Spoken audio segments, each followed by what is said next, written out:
Welcome back to the channel. This is Trinity Storm and you are watching fourth part of What If Naruto Was Executed. If you enjoy this video, please like, share and subscribe to the channel. Now wasting no more time, let's start the story. The Cage Summit was a once-in-a-lifetime opportunity. They happened only a few times, and only during or after a major historical event. When the 5 shinobi villages first formed, the first Cage Summit was held, and each cage gathered to discuss their rival. This was done so that each cage could see the face of their future foe, assess their strength in comparison to the others, and decide who should be taken seriously the most.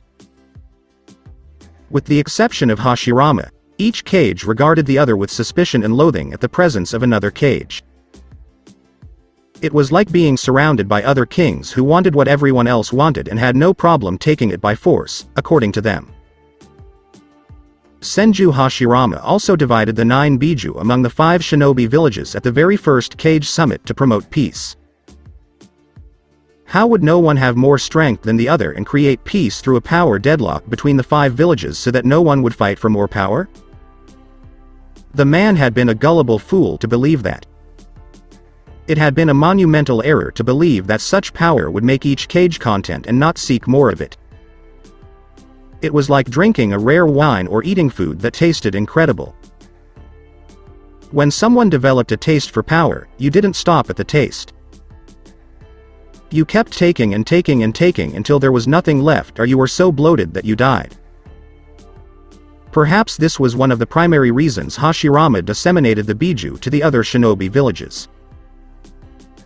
So he wouldn't drown in power, and his successor wouldn't become some power-hungry asshole like Madara or someone else who shared his views on Biju being mindless beasts for slaves to obey on command once tamed. Each shinobi village received 2 powerful Biju as a result of the deal, with the exception of Suna, who received 1 because the 1 Biju in question was Shukaku. The one-tailed Biju, like the Jinchuriki who wielded its power, could easily use all the sand in Wind's land as a weapon. And, given that Wind Country was almost entirely made of sand, it would be unjust to the other villages if it received another Biju. The second Cage Summit convened following the conclusion of the First Shinobi War to determine the victor's reparations. The same thing happened at the third Cage Summit, with both Kumo and Iwa paying out large sums of money to help prevent any further loss of life on all sides. This time, however, the fourth Cage Summit was not about putting an end to the fighting, but about gathering allies to combat a threat too great to ignore. Uzu and the clan Uzumaki. The fourth Cage Summit has been called to order. Please remove your hats from your heads and place them on the table to demonstrate that you are who you say you are in representing yourself as the leader of your village, while watching each cage do what was asked of them, Samurai General Mifune said. My name is Sabaku no Gaara. And I am Suna's Gondame Kazekage, Gaara stated calmly. I am A. And I am Kumo's Yondaime Reikage, said A as he looked around the room. My name is Onoki. And I am Iwa's Sandame Tsuchikage, said Onoki, taking care not to overstrain himself in order to keep his back from giving out. Terumi Mei is my name. And I am Kiri's Gondame Mizukage, Mei said this with a slight smile at everyone. Shimura Danzo is my name. And I am Konoha's Rokudame Hokage. Danzo spoke in his usual emotionless tone, as if being Hokage was to be expected of someone like him. Danzo, why did you call this meeting? This is not typical of you or Konoha unless it was due to circumstances beyond your control, glared at the man, who was doing his best to keep his emotions in check despite the rage that was trying to claw its way out of his skull.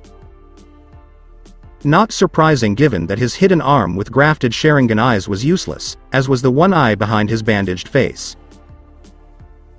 The Sharingan eyes harvested from the bodies of dead Uchiha clan members have been destroyed ever since Uzumaki Naruto's blasted return and that tower of energy he shot into the sky.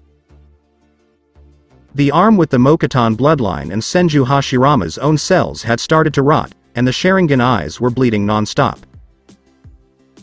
He had to instruct Root's most trusted medic Nins to perform an emergency surgery right in his own office, replacing his arm with a small metal stump until something more permanent could be made for him. The medic Nins deemed the Sharingan eye hidden behind the bandages on his head unsalvageable, so it had to be removed.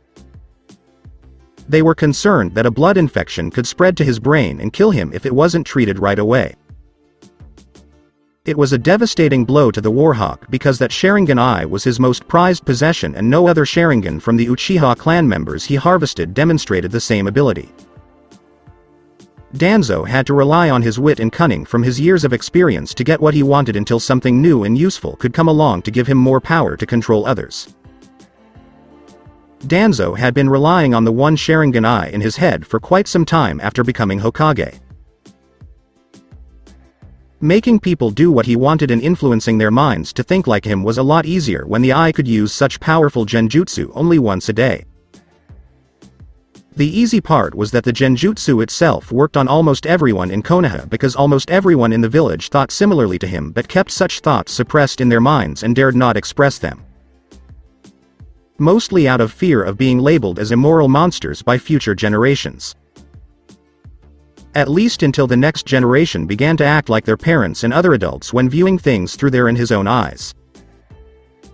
But now it was time to do things the old-fashioned way: talk, plot, and plan. I called this Cage Summit to address the growing threat that is slowly encroaching on Konoha and the rest of you. I'm referring to Uzu and the Uzumaki clan regaining power. When Danzo mentioned Uzu and the Uzumaki clan, Ai and Onoki shifted nervously, while Mei looked sad. Gaara's pupils constricted dangerously. Uzumaki Naruto was from the Uzumaki clan. He was a friend of mine, and you murdered him. I have no intention of becoming an enemy of my friend's clan unless they attack me first. Danzo frowned but did nothing with this information because he couldn't use it, said Gaara. My mother told me about Uzu and how they were destroyed by the combined might of the villages in this room. How we were to blame for its demise. And for what purpose? All because they were growing strong enough to stand on their own as a shinobi village, and one of them might become one? I have no intention of siding with anyone who would support such fear-based barbarism against a clan simply for existing and growing. I'd be as bad as Yagura when he wanted to cleanse Kiri's bloodlines. Danzo's gaze narrowed as Mei responded. She's a sentimental woman. Using Kiri's civil war to justify not combating this threat. There is no spine whatsoever. This is why, no matter how strong they become in life, women cannot be cages. They are too emotionally weak and are foolishly compassionate to those who have had similar life experiences to their own, Danzo thought as he gripped his cane tightly. My spies were getting a lot of information about this one person before the Cage Summit was called. Is it true that this Uzumaki Naruto is the late Yondaime Hokage's son? And what about Uzumaki Kushina of the Uzumaki clan? Danzo remained silent at first before reluctantly nodding. It is true, Danzo replied, though he appeared to prefer kissing a toilet seat after an Akamichi sat on it before admitting it again. The same Uzumaki Naruto you had brutally executed after being tortured, all for saving your ungrateful village from pain when all hope seemed lost, Gaara added angrily, making the dead shiver in fear. He posed a danger. He was a village weapon and tool. He belonged to the Jinchuriki tribe. At the time of his death, I was the Hokage. He refused to listen to me. The fool refused to obey my predecessor, and I was not about to tolerate his disobedience when I became Hokage. Uzumaki Naruto was a disgrace to Konoha shinobi and had to be punished to ensure that no one else dared to defy me. Gaara's killer intent increased as Danzo responded coldly. Naruto Uzumaki was a hero. Someone who gave his all for the sake of others. Who cared about other people? All he wanted was to be treated as a person. Not a single thing. It's not a weapon. This is not a tool. However, as a person. Hokage-sama, For all your supposed greatness, you couldn't even do that when it came to acknowledging him as such. Finally, you had him killed for wanting it, Gaara retorted, while Danzo sneered. Jinchuriki are military weapons. The weapon is held by the Hokage. Jinchuriki follow orders. They do not disobey. They are not permitted to disobey. They lose their right to humanity and free will the moment a Biju is implanted in them, whether or not they volunteer. Even the Tsuchikage here is aware of this. Danzo stomped on the floor with his cane. So, if you were a Biju Jinchuriki, you would gladly accept the abuse of your village and the rules you set for them in being a mindless weapon? To obey orders, to fight when ordered, and to die when ordered. Without any autonomy to call your own? Danzo's one eye remained narrowed on Gaara, and he remained silent because the elderly man refused to answer. In reality, Danzo was not one to stick to his own rules or the principles he set for others because the mere thought of them being turned against him was considered an insult to his person. It did not matter in his mind if he followed his own rules or not. What mattered was gaining control of those he did not kill for disobeying. Danzo had no problem being a hypocrite since everyone around was one already. Some more than others, and while Danzo was arguably the biggest hypocrite of all, he felt he was above the scrutiny of the people in this room, if not the entire world. It didn't stop the Raikage from calling him out in front of everyone when he refused to answer. Ha! Take that, hypocritical jerk.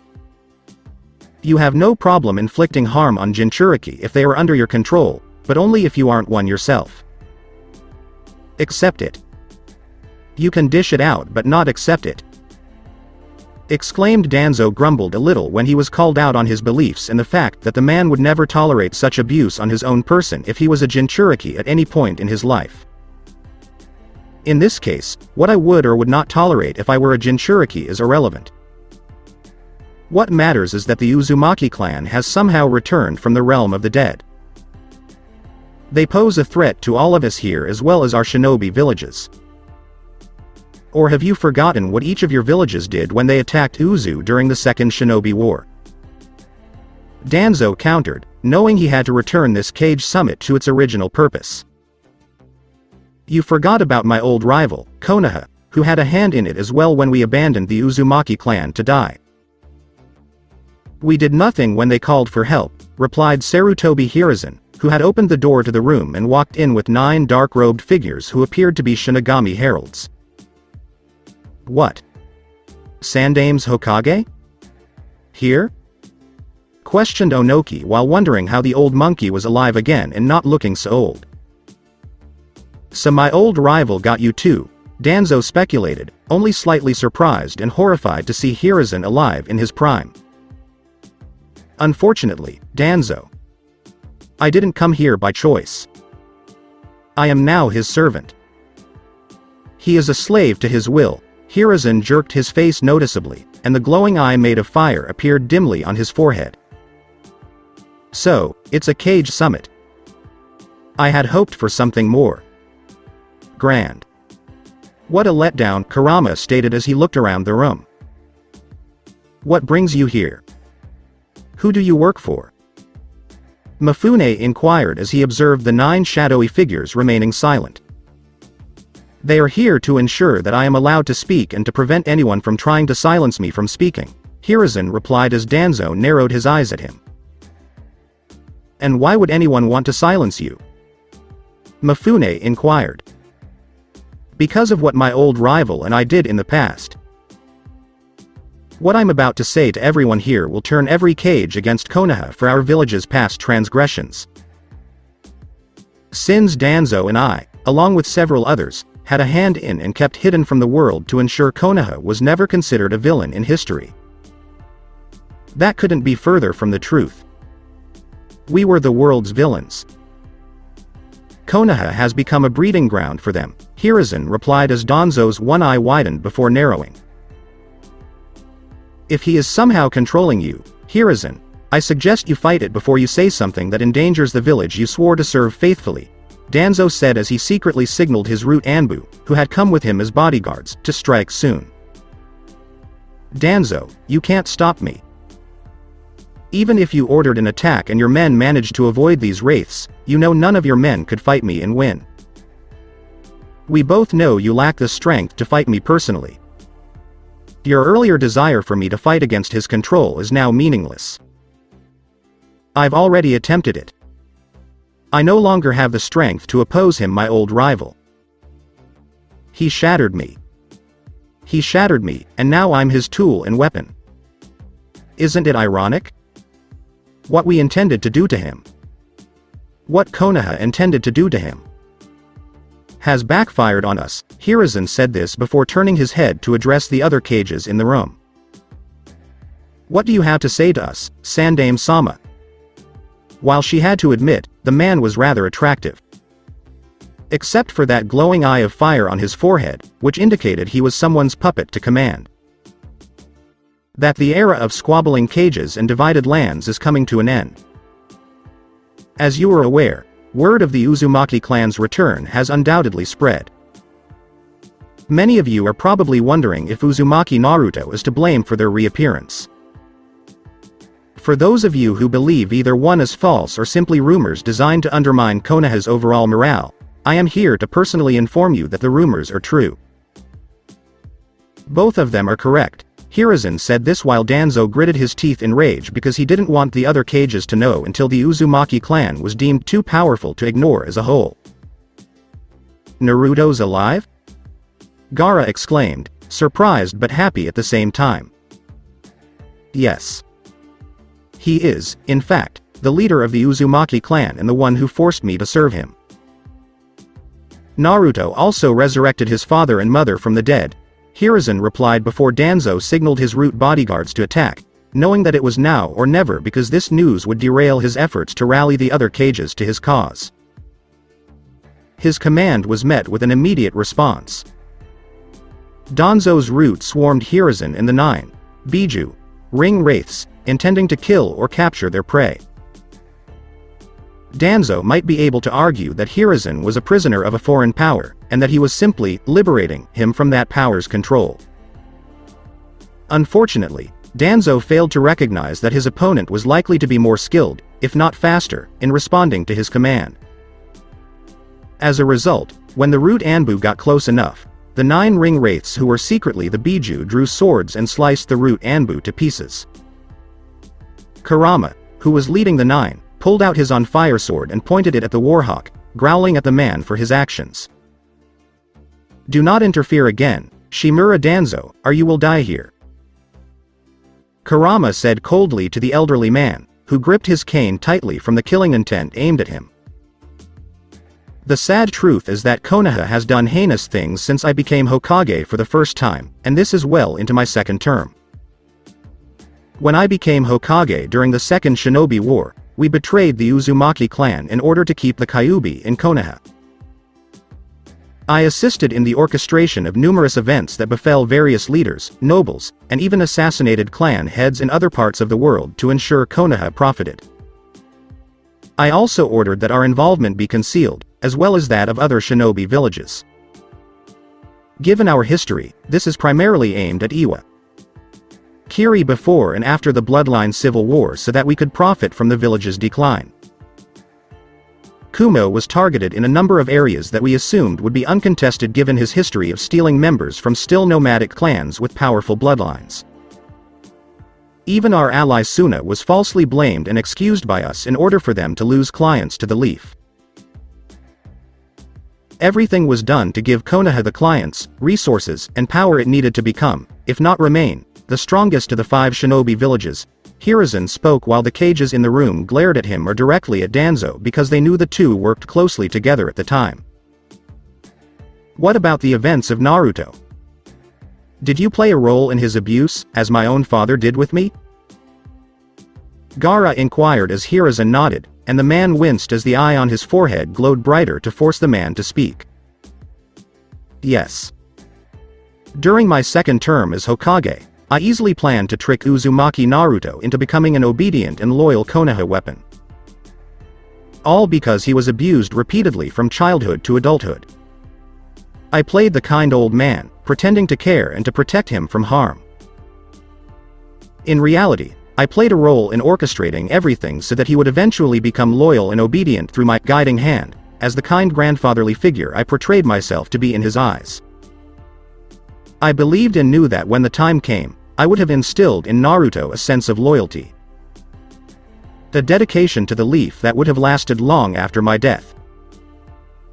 The plan was to keep Naruto weak and completely subservient to Konoha no matter what, but to instill that loyalty in the boy himself. Naruto would be a dedicated and loyal weapon of the village if he was made to believe that no matter what, he would be seen beyond what was sealed within his body. However, Danzo did not believe that such a method of molding the boy into a loyal weapon was the proper way to go, and he repeatedly tried to undermine my efforts so that he could have an excuse to turn Naruto into an emotionless weapon to unleash on your villages one day. His vision for Konoha was to be the last shinobi village standing, and to eliminate any real or imagined threats to the leaf. Hiruzen spoke as Danzo's stare intensified. Hiruzen, you're a jerk. Keep your mouth shut and fight the demon brat. Danzo exclaimed in a brief fit of rage, sensing that the other cages were not pleased with the news. However, there is more. The incident with Kumo and the kidnapping of Hyuga Hinata all those years ago was in fact planned by Konoha itself. Only if the outcome favored Konoha over Kumo, would they hand over the Nibi to us to install a new Jinchuriki of our choosing? Hiruzen added angrily as a growled angrily because Kumo had gotten a lot of flack for that incident. How did you plan it? Inquired, as Hiruzen appeared to struggle for a second. It was straightforward. The head ninja you sent to Konoha to complete the overall negotiations for the peace treaty was actually one of Danzo's root agents. He snuck into Kumo to spy on your village. The spy's mission was to figure out who the two Jinchuriki were in the hopes of one day apprehending them. If that wasn't possible, they'd be marked for a future Anbu sealing team to locate and extract their Biju into a more suitable host. The plan involved the head ninja stealing Hyuga Hinata, but the head ninja was to be captured by one of our Anbu border patrols just outside of Fire Country, and with the treaty already signed, it would put Kumo in a bad light, Hiruzen replied, while simply glared at both men responsible for the whole bloodline theft thing, stink to cling to his village long after he had removed that policy as rakeage of Kumo. Is there anything else? Mei asked, looking at Danzo before returning her attention to Hiruzen. Danzo and I smuggled bloodlines from Kiri to Konoha while ensuring that the civil war not only continued, but escalated at various points. We had Jiraiya use his spy network to feed information to both sides of your civil war, knowing that it would make it easier for us to gain more bloodline users who fled the fighting or steal them because everyone assumed those kidnapped were either dead or had simply abandoned the war effort itself, said Hiruzen, while Mei frowned, knowing she had lost many loyal and good shinobi in the civil war, some of whom died in ambushes or had their plans thwarted before they could be implemented. Mei had long suspected that an outside party had done this, but she had no proof until now, and made a mental note to kill Danzo after today if possible. And Iwa? Onoki inquired as Hiruzen cast a glance at Danzo. Konoha had several Anbu teams assassinate several high-ranking nobles across several countries, planting evidence to make it appear that Iwa was responsible. We caused hostilities between Earth Country and other countries by instigating several of these events, resulting in the Third Shinobi War. During the peace that followed the Second Shinobi War, I noticed that our military forces were gradually deteriorating, and the only way to keep things going was to start another war. One where Iwa was viewed as a monster, and with Kumo as an ally, it was only natural for them to join in on the fighting, with Kiri acting as a wild card at the time. I knew that the only way to find a worthy successor as Hokage was through warfare, and that the end result would produce one among Konoha's ranks who would one day surpass me in strength, Hiruzen spoke while Sandame Tsuchikage scowled. And with the Namikaze whelp, you succeeded spectacularly, remarked Onoki, knowing that the future Yondaime Hokage had killed many of his shinobi during the previous war. That was the intention. Minato had a lot of potential, in my opinion. Jiraiya noticed it as well. That's why he hired Minato as an apprentice.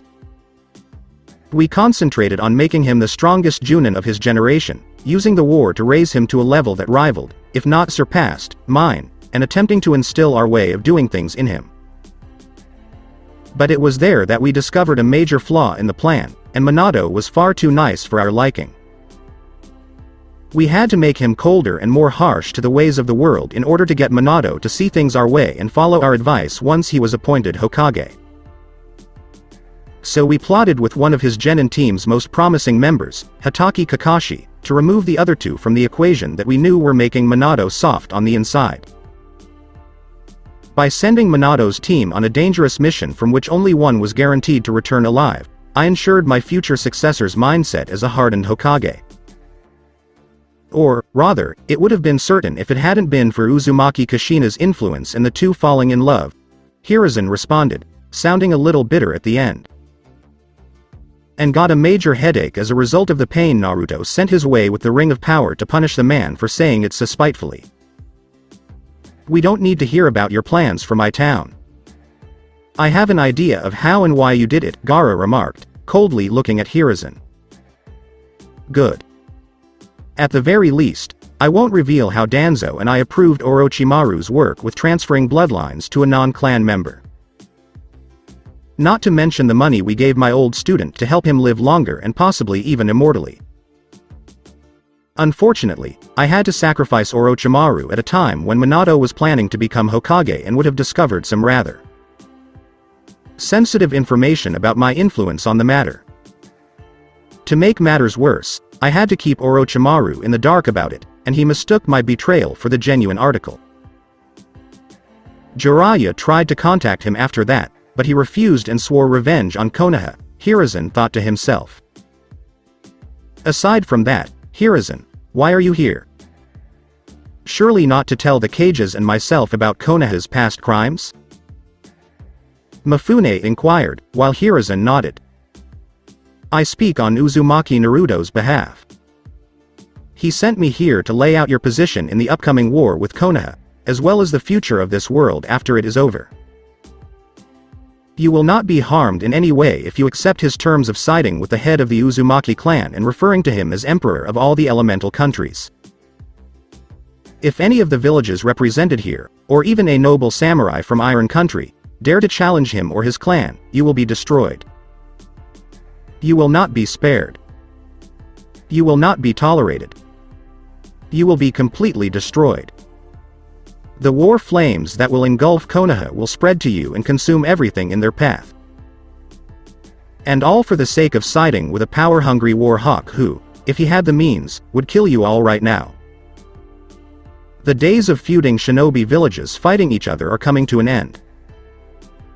With or without your assistance, the age of unity, prosperity, and order will be assured. Hiruzen said this while staring at the Kages and the samurai general to see how they reacted. Onoki appeared irritated. A did as well, albeit to a lesser extent. Gaara made it clear that he didn't want to go to war with his old friend, let alone side with Danzo or Konoha in the process. Mei clearly did not want a war with the Uzumaki clan, given that her village was still struggling to recover from the bloody civil war that had occurred years before. Danzo was enraged and clearly desired a war with Naruto and the Uzumaki clan to demonstrate that the brat was in over his head. Mifune was unsure whether his own country should get involved in this matter, despite the fact that there were signs of this war with Konoha spreading to all lands of the world if opposition to Uzu grew. I'm not siding with Danzo or supporting the tyrant for what he's done to you in the past, Hiruzen. But I'm not going to bow down to the Uzumaki clan either. Burn Konoha to the ground if you want, but you had better be prepared for a real fight against my village, and be prepared to lose, replied A, his gaze fixed on Hiruzen and the ring wraiths surrounding him. Iwa will not kneel and swear allegiance to the Uzumaki clan. Much less one of them with Granger-like delusions of becoming emperor of all things. Tell that jerk to go to hell. I'm not going to support Danzo because I despise Konoha, but I'm also not going to support this Uzumaki clan head for a whelp. Iwa is unbreakable and will not bend or break for anyone. Onoki became enraged. Kiri cannot afford to be at odds with anyone right now. While we do not want to kneel, we also do not want to be labeled as Konoha supporters or even allies. I simply request that your master give my village some time to weigh our options. I would like the Uzumaki clan head to be lenient toward my village in this regard before anything becomes truly official. Mei spoke up, and Kurama nodded. Can Uzumaki Naruto hear me through you? Gaara asked, and Hiruzen nodded. He has heard everything so far through me, Hiruzen replied, while Gaara nodded. Naruto, you're my pal. In fact, he was my very first friend. You taught me to safeguard what is important to me. I have no desire to become involved in a war between you and Konoha, let alone one that could engulf the entire world depending on those who oppose you. But, at the same time, I want there to be peace in the future, and I know you know what you're doing. You showed me a far better path to take, and I will never be able to repay you for what you have done for me. That being said, you will have my village's full support as long as I am Kage of Suna, and I hereby acknowledge you as my emperor. Gaara said this while the other Kages looked shocked. Kage-sama? Are you certain you want to support him? What about creating your own wind daimyo? Mifune inquired as Gaara stood up and put on his hat. If my own daimyo objects to my decision, I will gladly discuss it with him and Naruto in the same room, as civilized people do. Suna will support the Uzumaki clan and Uzumaki Naruto in this matter, unless otherwise stated, Gaara said as she walked out of the room without looking back. He had a village to prepare for the announcement of his decision. Uzu Tower right now. Naruto was seated on his throne. One befitting his future position as emperor of the elemental countries and clan head of the Uzumaki clan. Samurai and Uzu Nin surrounded him, keeping an eye out for any threats to their master. His good mood from the Kage summit and what the Kages there had decided was ruined when Doku came in and showed him a small group of people with him. For security reasons, all four were shackled in heavy chakra-draining chains. Even more so when Doku revealed that one of them had taken Momochi Zabuza's sword from its grave, the one with light blue hair and sharp teeth. Not to mention that the man had most likely smashed poor Haku's Hunter Nin mask while at the grave. The fact that one of the group was an Uzumaki and another was someone he hadn't seen in a long time was the only thing that lightened his mood, slightly. Conan was the one. Doku, why is the one with the blue-haired woman in chains? Naruto inquired as Doku looked at Conan. She was with my emperor's prisoners. I assumed she was a danger, Doku responded as he noticed Naruto staring at him. Remove her chains immediately and dispatch a medic Nin. Her own condition demonstrates that she poses no threat to me and was not with them from the start. Prepare a room for her to be treated immediately and notify me when she has recovered a significant portion of her overall health to speak. Doku quickly obeyed Naruto's cold command. Hey, not that you'd believe us, but we're not your enemies here, so could you unshackle us?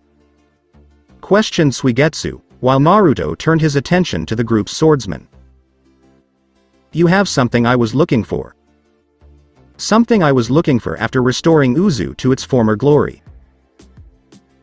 But first, tell me who destroyed the Kiri Hunter Nin mask that was used as a grave marker next to that sword, questioned Naruto, while Suigetsu gulped because he recognized that look. It was the look of a man who would slowly and painfully kill you if you even told him half a lie. It wasn't my fault. Honest. It was Sasuke Uchiha. He knew I wanted Zabuza's sword for battle and led me to the graveyard. I took the sword, but that was the end of it. After picking up the mask and staring at it for a few seconds, the Uchiha smashed it. He just gave me a cold look and walked away when I asked why. The jerk pretended that whoever wore it had hurt his pride in the past and couldn't handle it anymore. I never looked into it again after that, but I never disrespected the mask. Suigetsu spoke quickly while Naruto stared at him for a long time. I can only assume you abandoned Sasuke because those I sent to deal with him and the remaining Akatsuki returned to me alive and victorious. During or before all of the fighting, while Karen adjusted her glasses, Naruto commented. It was before all of the fighting.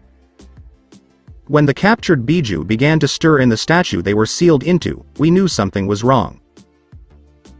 It was clear to us that staying was not in our best interests. Karen expressed her hope that her cousin would see things her way. I see. And what do you hope to gain by visiting Uzu cousin? Naruto inquired, Karen's piercing gaze making her nervous. To be with my family. Before they died, my parents told me about it when I was younger. I want to be a member of the clan, Karen responded as Naruto narrowed his eyes at her.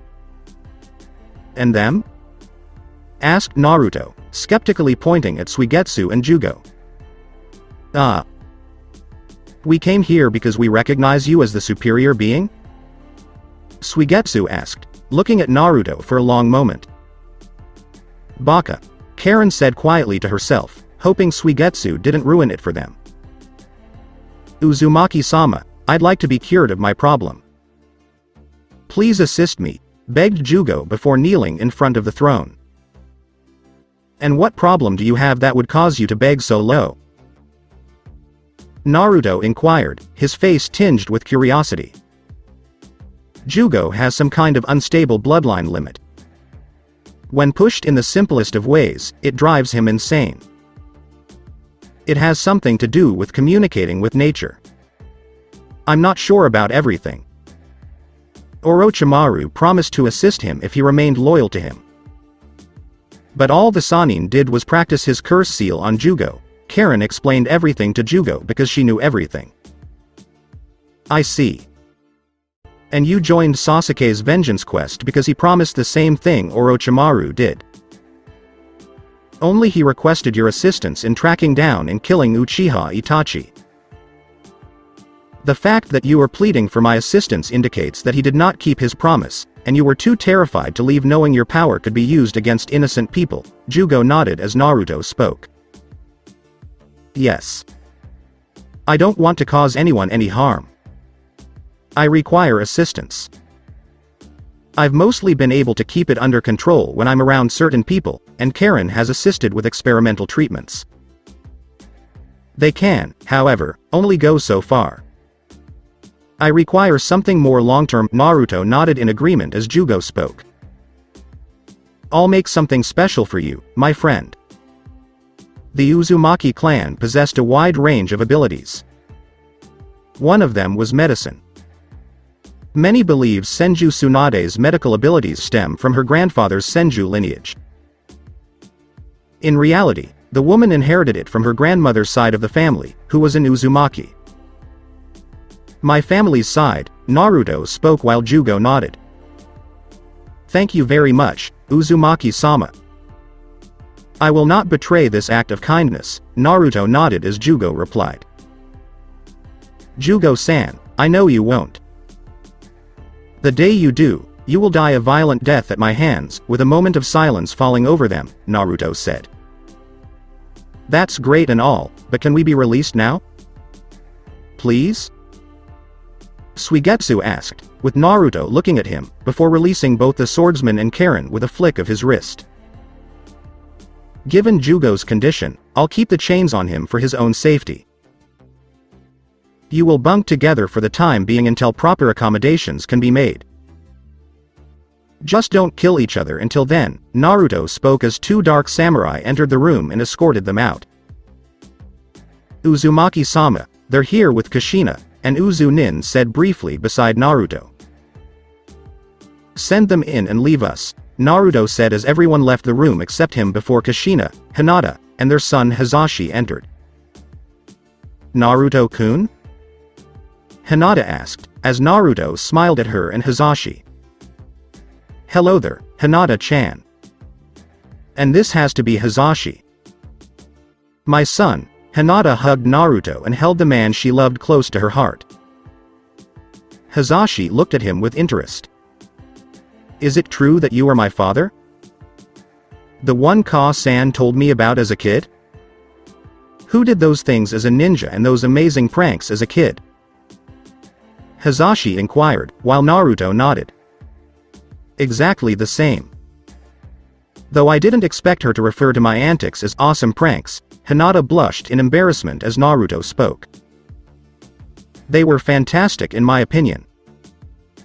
It was amusing to hear those Chunin being pranked by being covered in neon paint with dog pheromones and made to run from the Inuzuka clan's dogs, Hizashi replied, while Naruto grinned at the memory of sticking it to those idiots. They had roughed him up a couple of days before just for being alive. In his mind, humiliating them was completely justified. You should hear about the time I hid a laxative in the Gondame Hokage's secret sake stash, which she drank from right before a big important meeting. It was kept a secret because her assistant, Shizune, would always take the sake from her because she wasn't allowed to drink it while working. So Tsunade had to sit through a long meeting looking like she needed to use the restroom but couldn't for hours on end. Naruto's grin widened as Hizashi looked at him in amazement. Did you not get caught? Mother claims that whenever a prank was played, everyone assumed it was you who pulled it. Naruto nodded as Hizashi spoke. And they were almost always correct. To answer your question, the woman was aware. Tsunade couldn't prove it, but the old hag recognized me. She couldn't call me on it because it would mean admitting in front of Shizune-san that she had a secret sake stash in her office.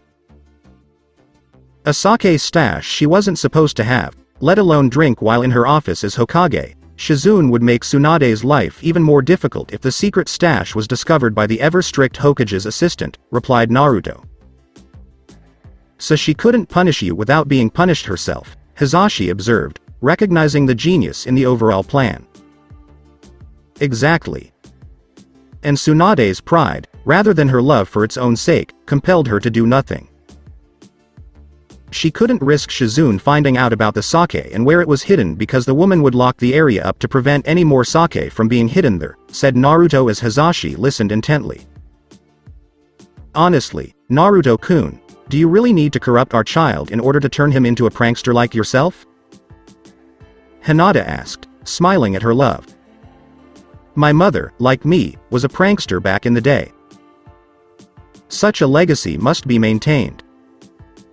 Naruto declared with a twinkle in his eyes, and Kushina chuckled, knowing her son would teach Hizashi well in the art of pranking others. Are you going to start your war soon? Hinata inquired seriously, whispering the question to him. She and her son had been hiding from Konoha for years. Years. She is hiding with her husband's powerful friends. Hinata worried that even her friends wouldn't be able to protect her and Hizashi. So she raised her son to be lethal from a young age. Oh, he was a good sweet little boy who had a decent childhood, but Hinata also made sure her son understood the importance of defending himself in the event that she was not present for whatever reason. Hizashi was also a bright young man for his age. Very interesting.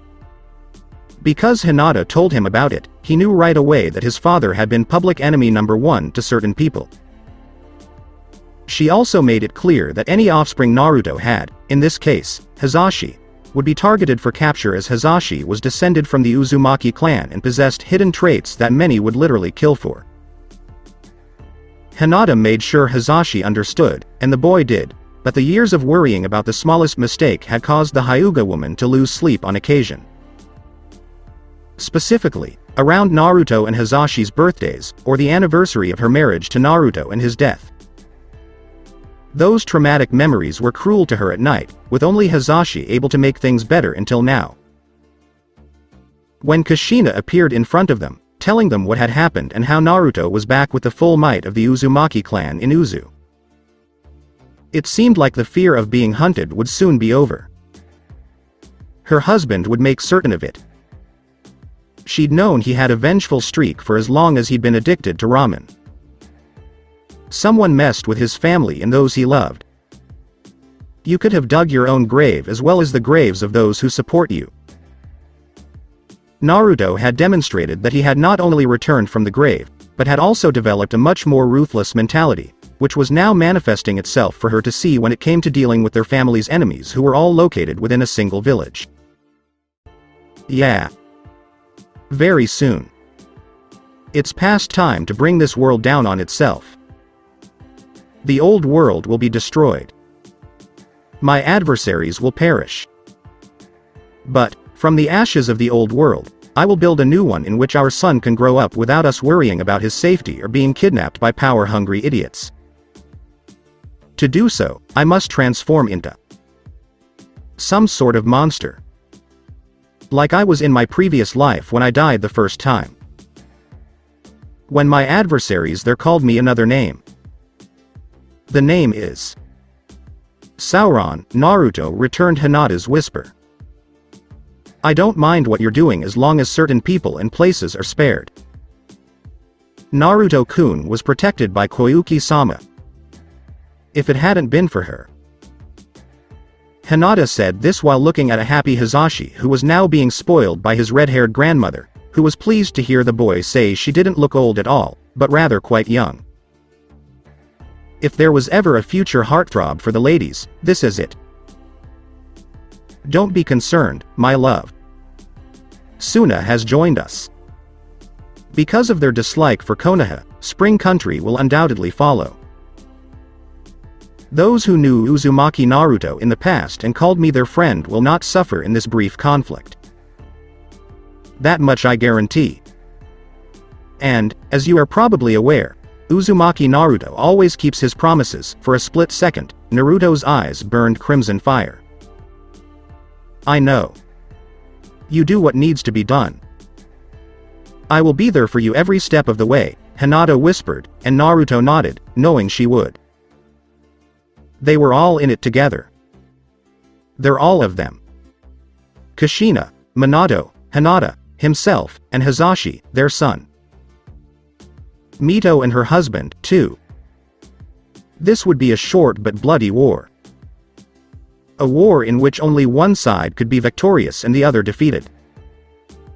Where the victorious stood over the bodies of the fallen and defeated. Konoha's time had come. To burn. So that's it for today. I hope you guys enjoyed it. Don't forget to like, share and subscribe to the channel for more awesome stories like this. Thank you. See you all in my next video.